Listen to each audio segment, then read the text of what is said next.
Thank you so much for coming. I'm Felicia Baca, and I'm the director of the Salt Lake City Arts Council.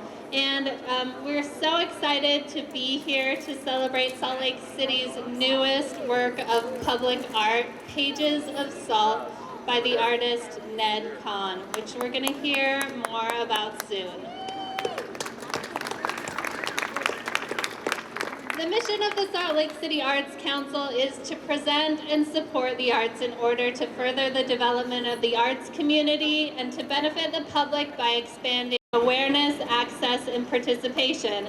And our public art program engages both national and local artists to create works that represent a wide range of social, cultural, and historical values and characteristics across our entire city. This project was really the culmination of efforts over several years from a multitude of collaborators, involved citizens, private development, and public servants that really deeply cared and saw the value in public art. This project was facilitated by the Salt Lake City Arts Council and funded and supported by the Redevelopment Agency of Salt Lake City, who is one of our closest partners in executing public art projects in the city. We could also not have completed the work without the support of the Walker Center and Raju Shah and Chloe Gerke. Chloe, where are you out there? Lots of help from Chloe, and she has an adorable puppy, so also you should pet that dog. Who really very generously offered to host permanently this work of public art. So it's a great example of a public-private partnership. I also want to take time to offer an extra special thank you to our public art program manager, Kat Nix, who, where is she? Woo-woo, raise your hand.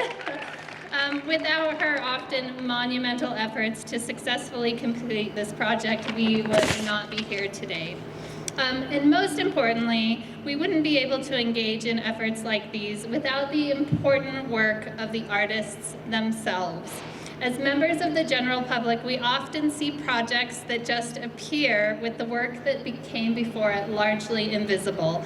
And the artists are the people who are tirelessly researching, sometimes for years, asking questions, testing, laboring, engaging with communities, falling in love with places, and enabling us to reflect on place and culture, and to experience awe for many years to come. So thank you so much to Ned Kahn and all the artists that make our city a valuable and engaging place to live.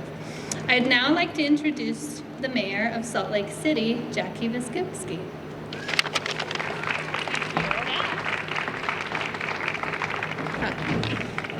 So this is an extraordinary moment. We have been at this, as you heard, for quite some time. So thank you for coming and helping us celebrate here today.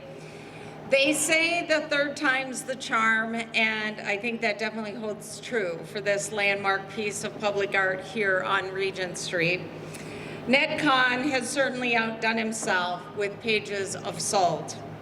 I only wish it were a windy day, and I'm somebody who hates wind, but only because I look like Rosanna when it's over. So anyway, I hope you'll be back here often and enjoy these Pages of Salt, and much gratitude to the McCarthy family who even structured this plaza for us to have outdoor entertainment opportunities like this. So very grateful to them. Not only is this piece going to quickly become an icon in downtown, but through his work, Ned will help us to understand what makes Salt Lake City unique. Ned has delivered to the people of the capital city a work of art that reflects our culture and values.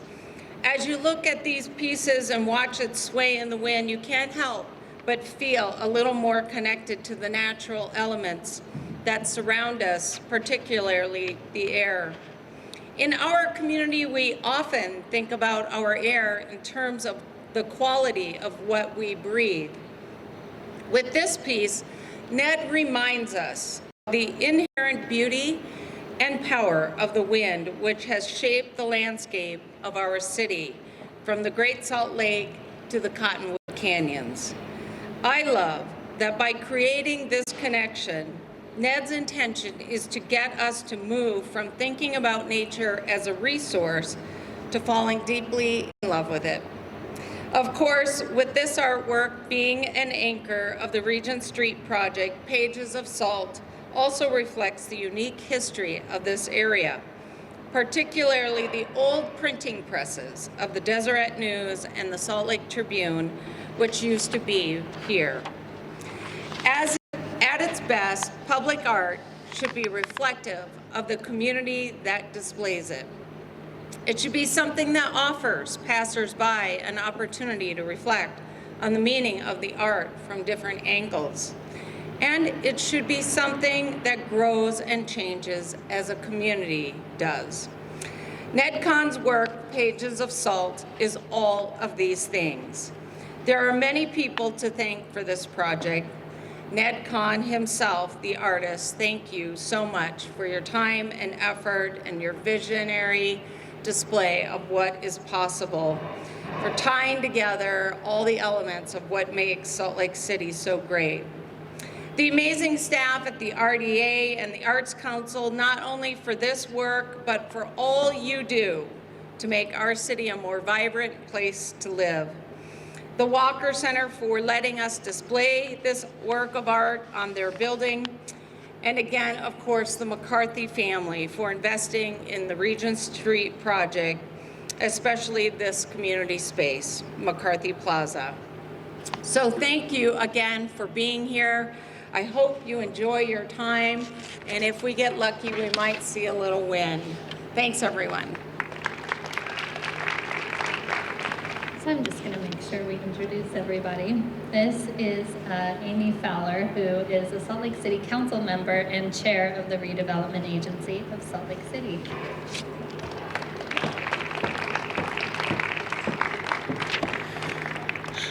Hi, everyone.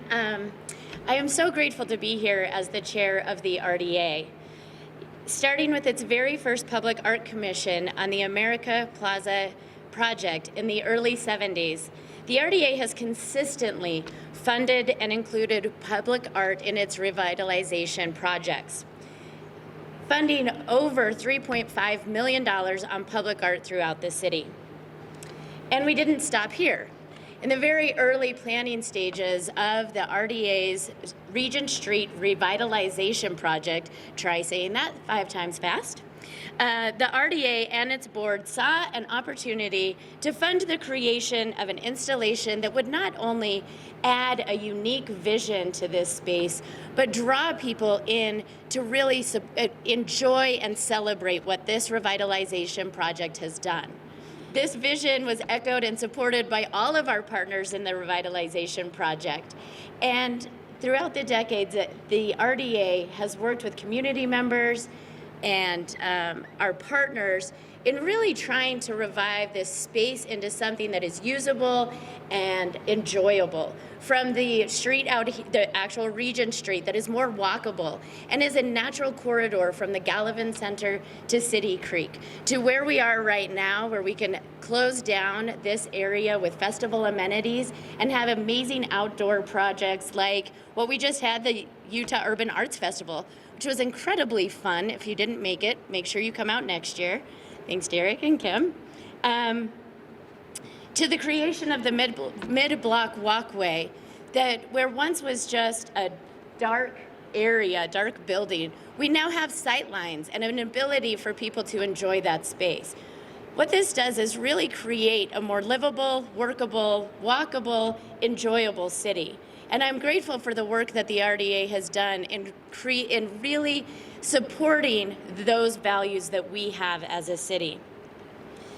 A big thanks to the RDA project team, Justin Beliveau and Edward Butterfield, and all of the people throughout Salt Lake City entities that worked with the construction and the development on this project. Oakland Construction, VODA, Struck to make Regent Street what it is today. And of course our own city departments, planning, fire, building services, public utilities, and especially Sean Fife at engineering. None of this would be possible without the collaboration and the work of all of these people. Finally, as always, the RDA Board would like to extend a big thanks to the Arts Council. Thank you for continuing to work with the RDA and supporting our commitment to utilize public art as a visual aspect of revitalization that deserves to be valued and celebrated.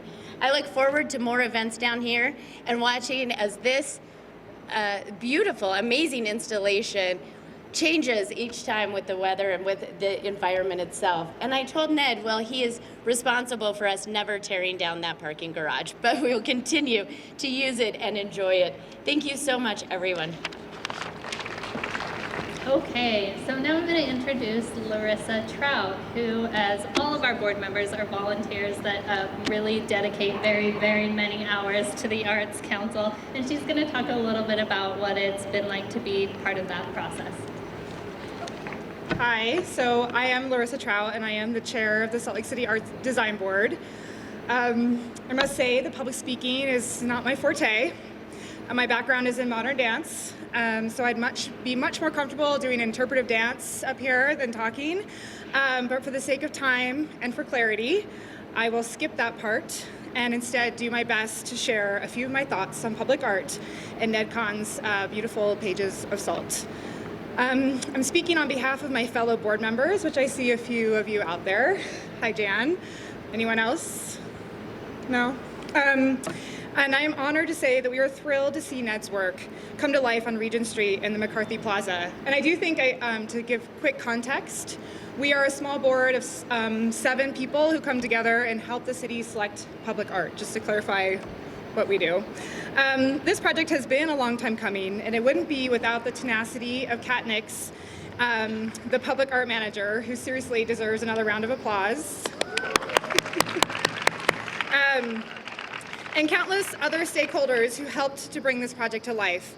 A project of this scope and scale takes a village, or perhaps a city. The mission of the Art Design Board is quite simply to amplify art in Salt Lake City to enrich, enhance, and build a dynamic city where artists and art thrive. While I no longer consider myself a professional artist, I do work in the arts, go Spy Hop, and I will always deeply value the arts and the vital role artists play in our community. Salt Lake is made up of creatives, and this city cherishes and values its artists of all mediums. It is this very fact that brought me to Salt Lake City many years ago, and one of the reasons that I call the city home. Artists, art, and specifically public art play a unique role in our ability to interpret and process emotion, history, time, and place. We look to artists to help us make sense of our world. Art asks us to take a pause, to question, to reflect, and to celebrate our humanity. One of the goals that we set out to accomplish with this project was for the public art installation to serve as a catalyst for social change and an enhanced quality of life in the downtown business and cultural district. As I stand here today and reflect on the growth and change in our city and the complex issues that face our world, I'm inspired by Ned's work. It asks me to be present in this moment, to acknowledge and question the very air we breathe, and to ponder the simplicity and complexity of what it means to take a stand for what you believe in. Thank you, Ned, for bringing your deeply reflective work to our city. Pages of Salt is truly a work of art that will bear witness to our strength as a city to respond to the inevitable change that comes with the passage of time. And with that, I hope that you all enjoyed Ned's work and join me in celebrating the awesome fact that we live in a city where art and artists thrive. Thanks. Okay, so now we get to hear from the artist, Ned Kahn. Ned's accolades are very many to list. He has works of art all over the world, and we feel so incredibly lucky to be able to have his work here in Salt Lake City. So I'm going to welcome Ned Kahn up to the stage.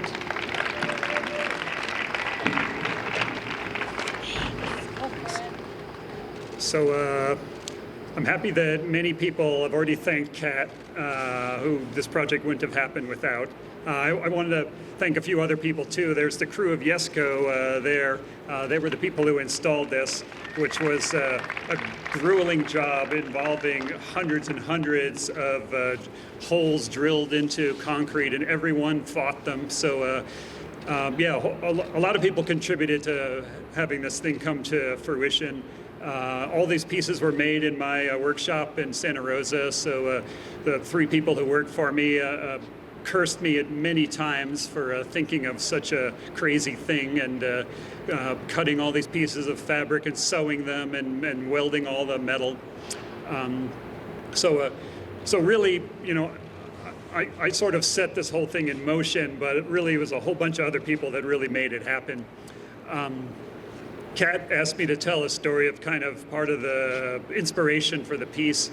So I came out here and I was trying to, you know, wrap my mind around what was special about this place. And, you know, I went out to the lake, and I fell in love with the lake and the way the light kind of bounces off of the water and the salt. And then the landscape architects who did the renovation of the Regent Street here turned me on to the whole history of the printing presses, and so that got me thinking about newspapers and the whole history of newspapers. And so kind of with those thoughts in my head, yeah, I was out here one time. I was actually just taking a taxi back to the airport, and I had a bunch of time to kill, and so driving out there, and I look off in the distance, kind of in the, you know, sort of outer reaches of the airport, and there's this swirling cloud of something. And at first I thought it was birds, and as we got closer, I realized it was a dust devil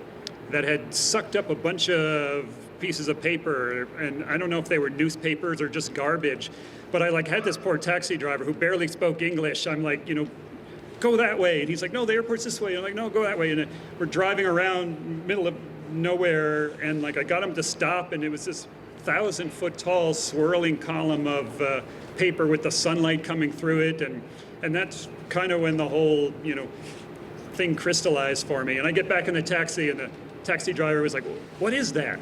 And I said, well, it's a vortex. It's like a dust devil. It's a tornado. And he's just like, what?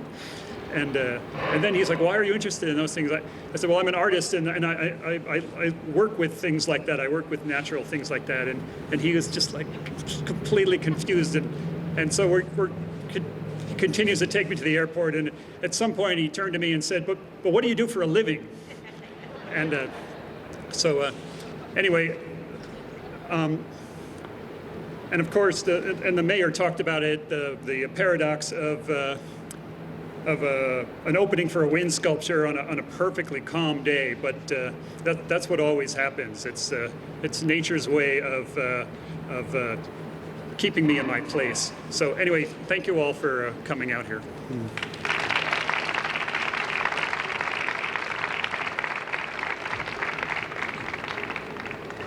Okay, it's time to party. We've got a DJ. The food trucks are free, so if you haven't partaken, go for that.